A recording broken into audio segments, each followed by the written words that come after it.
Hello, everyone, and welcome to English Pod. My name is Marco. My name is Catherine, and today we have a special dialogue for you all about this important test that you need for going to graduate school. That's right. So today we're going to talk about the famous or very scary GMAT. All right, so the GMAT, G-M-A-T, is the test that students will take when they want to go to graduate school for business management, so an MBA program. That's right. And it's pretty much a standard test that you have to take, as you say, to get into one of these programs. And so today we're going to talk a little bit about the sections of the test and more or less how it's structured, but not too much in depth. That's right. So let's take a listen to our dialogue. We'll be back in a moment.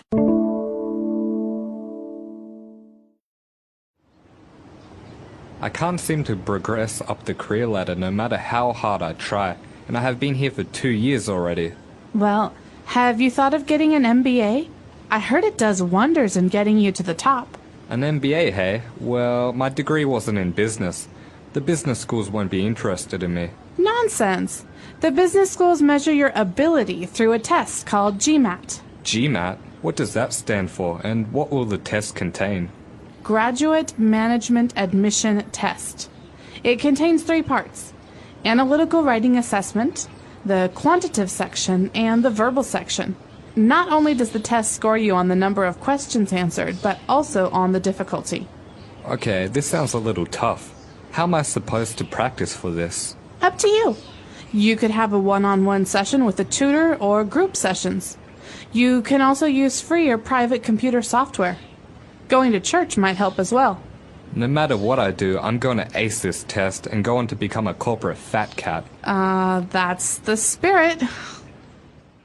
All right, we're back. So now let's talk about some of the language we found on Language Takeaway. Language takeaway. All right, so there's a lot of great stuff here. The first one we've got is actually more about a job than school. This is the career ladder. That's right. Ash is complaining how he can't seem to make any progress in the career ladder. So what is a career ladder? Well, we know what a ladder is. A ladder is a tool that you use to climb from a low place to a high place. Mm-hmm. So, for example, if you want to go on the roof of your house, you have to use a ladder. Mm-hmm. A career ladder it's like an analogy. You know, when you start a career, you start at the bottom and you climb up to the top. So going from the bottom to maybe the president of an organization. So that's called a career ladder. Yeah, climbing from the bottom of a career area, like, for example, being the mailman at an office building to being the president of that office. Okay. So this is what Ash is complaining about, that it's hard or he can't really seem to go up the career ladder. And so Mindy suggests that he should take the GMAT and go into graduate school. So as we said, the GMAT is a test that you take, but what does it stand for? What is GMAT? GMAT stands for Graduate Management Admission Test, okay? So that's the test that you take when you want to go to school. So you have to send your scores to the admissions office of the school you want to go to, and they will decide if they're high enough or not. Okay, very good. So not everyone can go to graduate school, and you have to take this test and pass it, basically. Well, there's no pass-fail, but certain schools will say that a score is high enough, and other schools will say that a higher score is more important. So you can maybe go to a better school if you have a better score. Okay. And, well, Mindy went on to explain the 3 parts of this test. The first one, she said, is analytical writing. All right, so analytical writing is a very common part of a test. For example, I think the SAT also has analytical writing, and basically you're asked to read something and then write about it. And analytical means that you have to really use your mind to make an argument. It's not just read and repeat, read and repeat. Right. So it basically comes from analyzing. You analyze what you read and then you write about it. That's right. You have to think. And you have to understand what you read, and then you have to write something that makes sense. It's logical. Do you put your opinion in analytical writing? No. So it's all based on facts. Based on facts and logic and argument. Okay. So you have this part of analytical writing, and then Mindy talks about the quantitative section of the test. So what is this? So the quantitative section, you think of the word quantify, quantity, quantitative has to do with numbers. Okay. Math, basically. So you have to be able to understand basic math, some algebra, some arithmetic, some statistics, for example. So quantitative sections on tests are the math sections. Now, from my understanding, even though it is a math section, it's not really like they give you a problem, an equation, and you have to solve it. It's more like analysis, right? They give you some information and you have to use math to solve it. That's right. So there are a number of different parts. One of them is like what you say. It's kind of it's about logic while using algebra to solve these problems. I think the other part of it has to do with statistics and being able to understand trends, graphs, things like that. So this is the math section of the exam. So not only do you have to be able to read, understand, and analyze what you're reading, you have to be able to be good at math. And then finally, we have a verbal section. What is this all about? This is about your English language and grammar skills. And so the verbal section will test your vocabulary knowledge. Do you understand what big words mean? Also will test your ability to read passages and analyze them. So I guess this part is one of the most important parts for foreign students who obviously don't speak English as their first language. That this makes sure that you have a good enough English level to be able to take a graduate program in English, right? Part of it's that there's a special test that will test your English abilities, but this is absolutely an important part for a non-native English speaker on the GMAT. You have to, it's hard for English speakers who are born speaking English, natives English speakers, yeah. So it's something that really you should devote your time to if you are a non-native English speaker, because there will be some very challenging words there. Okay, so those are the three sections of the GMAT. And so to finish off language takeaway, Ash said that he's going to take this test because he wants to become a corporate fat cat. All right. Now, this is an interesting term. This is not something we talk about in the office. This is something we talk about with friends. So corporate fat cat, you think corporation, this has to do with business.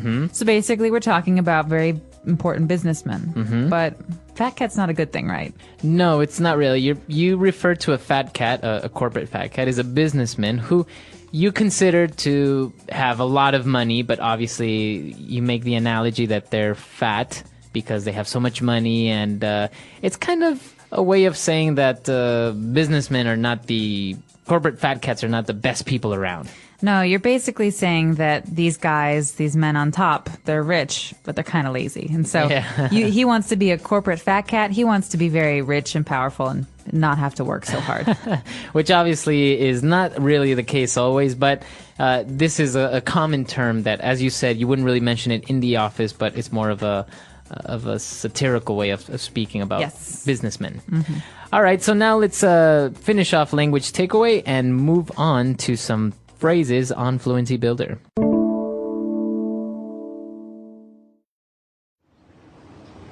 I can't seem to progress up the career ladder no matter how hard I try, and I have been here for 2 years already. Well, have you thought of getting an MBA? I heard it does wonders in getting you to the top. An MBA, hey? Well, my degree wasn't in business. The business schools won't be interested in me. Nonsense. The business schools measure your ability through a test called GMAT. GMAT? What does that stand for, and what will the test contain? Graduate Management Admission Test. It contains 3 parts: analytical writing assessment, the quantitative section, and the verbal section. Not only does the test score you on the number of questions answered, but also on the difficulty. Okay, this sounds a little tough. How am I supposed to practice for this? Up to you. You could have a one-on-one session with a tutor or group sessions. You can also use free or private computer software. Going to church might help as well. No matter what I do, I'm going to ace this test and go on to become a corporate fat cat. That's the spirit. All right, in Fluency Builder today, we have a number of really great phrases you can use. The first The first one is from Mindy. She says, I heard it does wonders in getting you to the top. Right. She suggests getting an MBA. I heard it does wonders to, improve your career. All right, this is actually something that you might hear in a commercial. So it does wonders means it really helps. Mm-hmm. It's really beneficial to you. Right. You might hear it in a commercial, for example, with a face cream. It does wonders, to your skin. It really makes your skin look good. So by using this phrase, it does wonders, you're basically saying it's fast, it's effective, it's almost a miracle of how much it can improve your career, or in this case of the cream, how it can improve your face. That's right. So the MBA does wonders. It's almost miraculous how positive and effect it will have on your career. Mm-hmm. Exactly. Okay, it does wonders. And then Ash was asking that how he's supposed to study for this, and Mindy answered, well, you know what? It's up to you. You have a lot of options. So up to you. Up to you. This means it's your decision. Okay. So we can use this in normal life. You and I are out, Marco, and I say, well, I don't know what to eat. What do you want to eat? I can say, whatever. It's up to you. Up to me. That means I get to decide what we eat, and I want pizza. Okay, very good. All right, so up to you is a way to say, no, you decide. Mm-hmm. Mm-hmm. It's up to you. It's your decision. Okay, and for our next phrase, Ash was saying that he's going to study really hard, and he's going to ace the test. All right, now to ace a test, this is a phrase that we use. We can use it in high school and college as well, not just MBA programs. And to ace a test means to do perfectly on it. Okay. Okay, that means to get an A or even 100%. So it's important to remember that we have this grading system, A, B, C, D, F. Mm-hmm. A is the top. Mm-hmm. All right, and so you ace it means you don't make any mistakes. Remember that, A for ace. Okay. So you can even use it if it's not really a test, like a job interview. You say, I aced that job interview. I ace it. And in sports, oftentimes we see this tennis. It's a sports analogy, tennis. When someone serves a ball and the other player can't even hit the ball back, it's an ace. You get a point. That's right. So it's ace for that, or even good sports athletes, do you call them aces? Aces. So after a job interview, I can say, wow, Marco, I really aced that interview. That's aced it. Okay, and Mindy says, well, you know what? That's really good. That's the spirit. That's the spirit. Now, this is something you say to someone when you like their attitude. Mm-hmm. Okay, so if I say, oh man, I did really bad. This is stupid. I don't want to study. Mm-hmm. You say, well, that's a bad attitude. Right. But if I say, you know what? I'm going to do awesome. This is great. I'm going to kill this. I'm going to ace it. Nah, you can say, that's the spirit. That's the spirit. That means good attitude. That's the right way to think about this. So you're kind of even encouraging that person. You're saying, you know what? I really like your attitude. That's the good way of thinking. Exactly. So if you want to push someone and say, good for you, this is a good way to approach it, you say, that's the spirit. Okay. Awesome. So this is all the language that we have for Fluency Builder. Why don't we take a break and we'll be right back.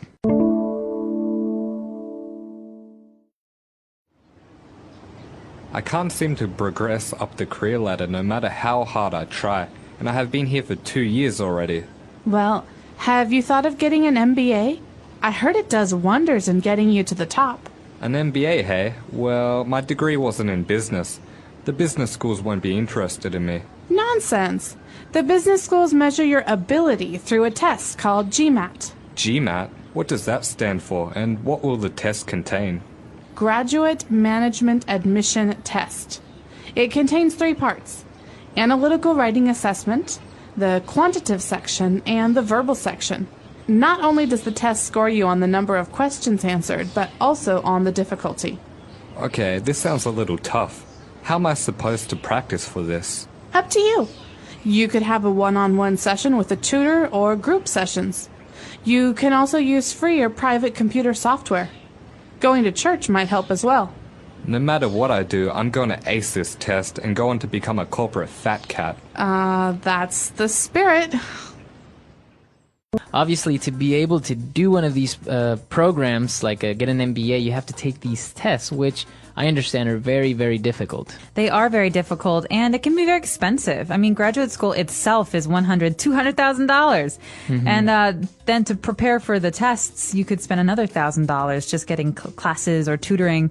So I do think that it can be a lot of It can be a lot of money up front, but there are places that you can go to study, and you could even study on your own using your computer. So Yeah, exactly. I think this is a very interesting topic because in many different cultures, in many different places, education or, for example, higher learning like getting an MBA has different levels of importance. Like in Europe, a lot of Europeans maybe don't really even pay too much attention to getting an MBA. Whereas in other countries, they might really emphasize, like, you have to have an MBA. It's really good. It's going to be good for your career. So it's very interesting to see how in different places they handle it. it is interesting, and I'm actually very curious to hear from our users. Have you ever thought about getting an MBA? Are MBAs important to do business in your country? Let us know. Our website is englishpod.com. All right. We'll see you guys there. Bye. Bye.